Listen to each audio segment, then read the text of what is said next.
Hello बेटा।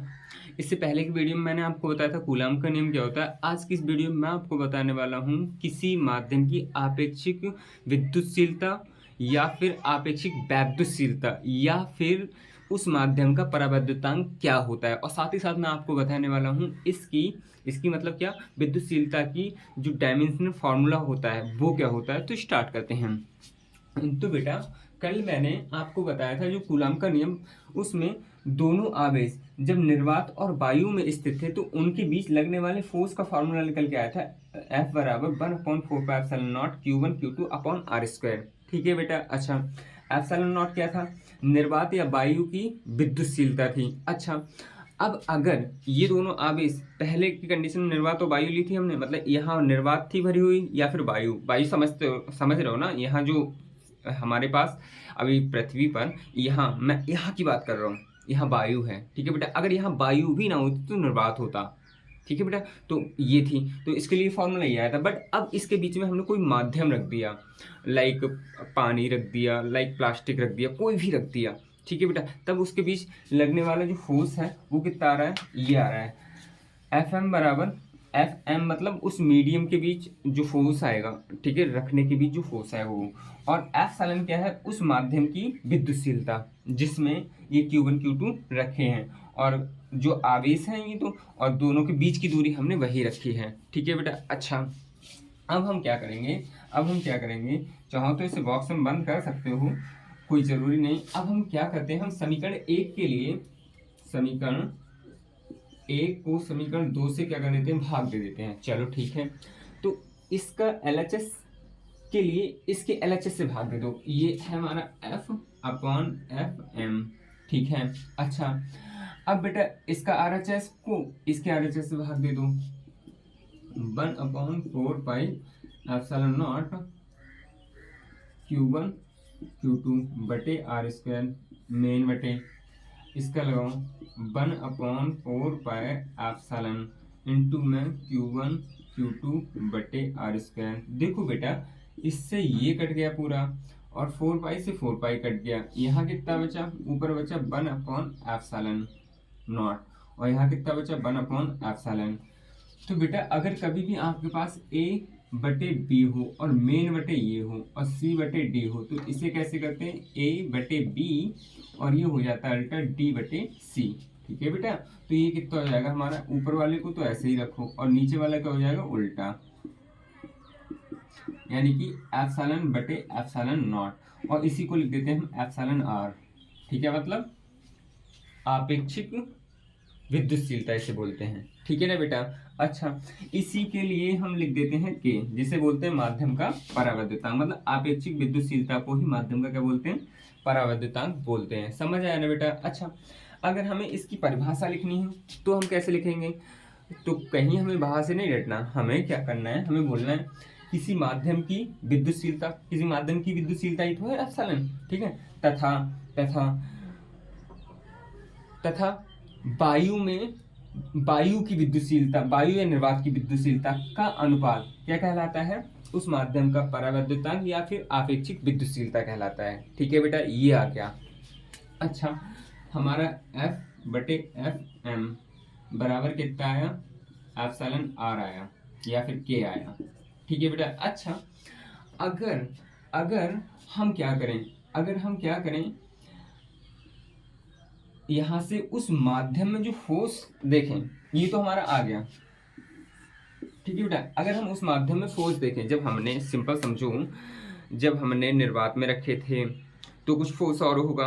अब जब हमने इनके बीच में लाइक प्लास्टिक या कुछ भी रख दिया, लाइक लकड़ी कुछ भी रख दिया, तो वो फोर्स कितना होगा, तो देख लो। तो बेटा वो फोर्स होगा, मतलब उस मीडियम का फोर्स निकालना है हमें। तो देखो F बटे एफ एम बराबर कितना, के। एफ एम निकालना है, मतलब उस मीडियम वाला फोर्स, मतलब उस मीडियम में कितना आएगा फोर्स, तो ये नीचे वाला इधर पहुंचेगा। तो F बराबर कितना हो जाएगा, एफ एम इंटू के, और एफ एम मीडियम वाला निकालना है तो ये के इसके बटे में पहुंचेगा।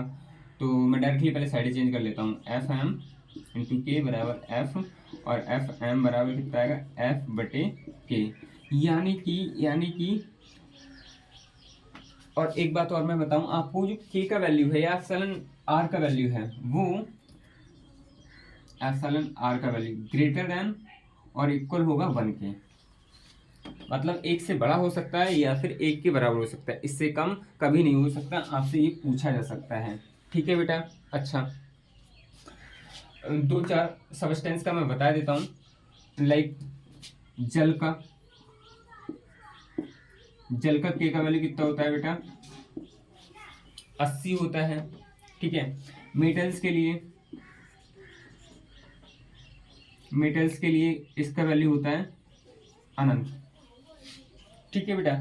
अच्छा, तो मैं यहाँ क्या बता रहा था, तो आप देखिए कि उस मीडियम में जो फोर्स हो रहा है वो कितना हो रहा है, वायु के फोर्स का 1/k टाइम्स हो रहा है, वायु के फोर्स का 1/k टाइम्स हो रहा है। ठीक है बेटा। तो ये सब कुछ हो गया, हमने देख लिया कि आपेक्षिक वैद्युतशीलता क्या होती है या फिर विद्युतशीलता क्या होती है, और हमने इसका वैल्यू भी देख लिया कि इसका कितना कितना हो सकता है, जल के लिए देख लिया हमने, किसी मेटल्स के लिए देख लिया। ठीक है बेटा, एक सेकंड थोड़ा हम स्पेस बना लें। तो देखो बेटा, हमें किसका निकालना है, एप्सिलॉन नॉट का या एप्सिलॉन का विमा।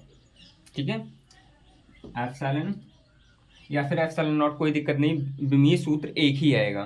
ठीक है, बट आपको आपेक्षिक विद्युतशीलता का विमीय सूत्र निकालो नहीं तो इसका नहीं आएगा। ठीक है, ये देखो, ये विमाहीन है, कैसे, इसका भी वही आएगा, इसका भी वही आएगा, ये अनुपाती तो है।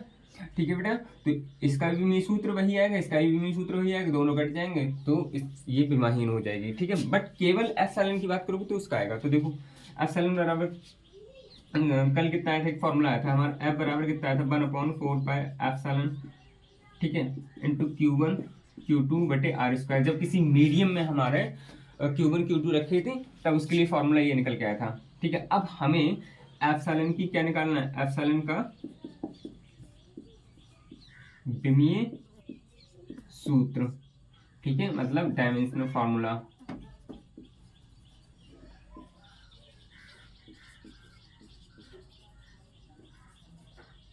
Of epsilon.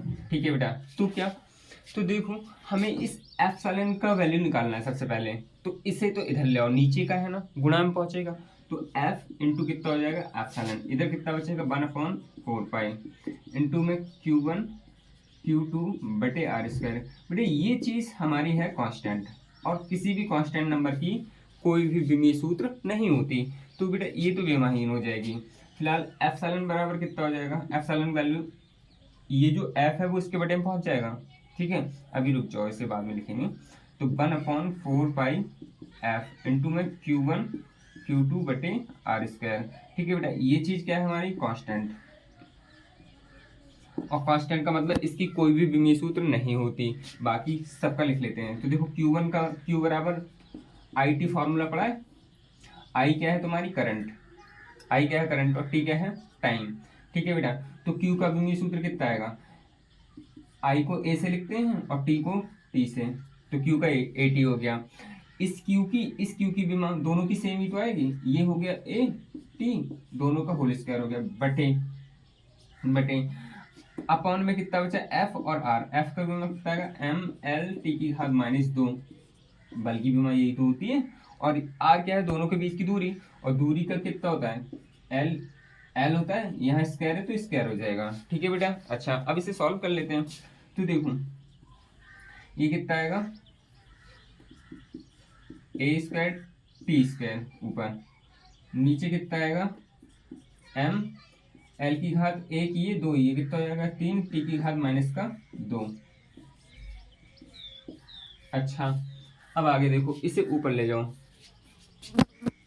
तो ये A की घात 2 ऐसे ही, T की घात, देखो 2 तो ये प्लस की है ही, और ये 2 और आ जाएगी ऊपर, तो प्लस की 2 और प्लस की ये भी 2 हो जाएगी ना प्लस में ऊपर, तो प्लस की कितनी जाएगी फिर 4, मतलब इसकी बात हो गई, इसकी बात हो गई, इसकी बात हो गई। अब L को ऊपर ले आओ, L की घात कितना हो जाएगा -3, और M की घात कितना हो जाएगा -1।